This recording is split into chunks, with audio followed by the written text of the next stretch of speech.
The alarm on the city's rising crime.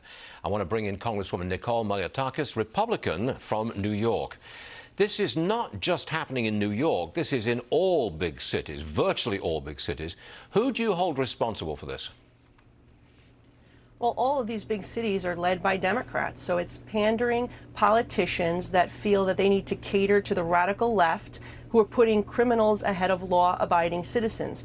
Here in New York City, a number of policies were put into effect, including the disastrous bail law on the state level that is releasing people record levels regardless of their criminal history, 10, 20, 30, 40 prior convictions in some cases, or 40 prior arrests in some cases, and multiple convictions. So this is strictly Mayor de Blasio, Governor Cuomo, and like-minded Democrats from across the city who have embraced this defund the police movement. In New York City, they've also eliminated qualified immunity, so you're seeing more police retire than ever.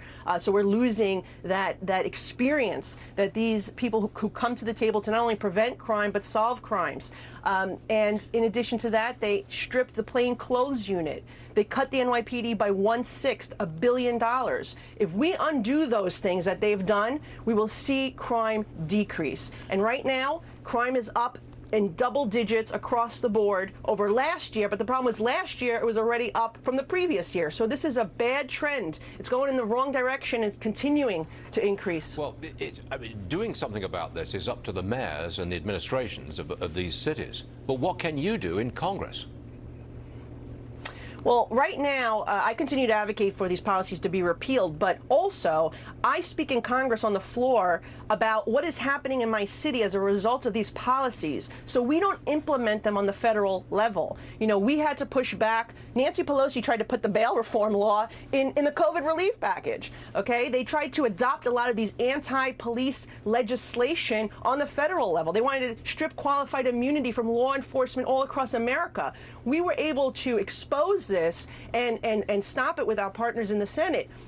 So my job really, I think, at this point is to try to stop this from happening on a federal level and educating my colleagues across the aisle. I've also, we've been also trying to refund the police and put money back into the NYPD, and we were able to pass that in the House, and we're waiting for the Senate to actually take it up as well. It would give them some additional tools when it comes to counterterrorism and giving them the equipment they need to protect themselves, expand the K-9 unit. So there's things that we can do in the federal level, but again, it's hard when you have the Democrats in control of everything and they refuse to join us in condemning the defund the police movement or the attempt to abolish and dismantle the police, which is exactly what they did. They refused to join us in a simple resolution condemning this movement.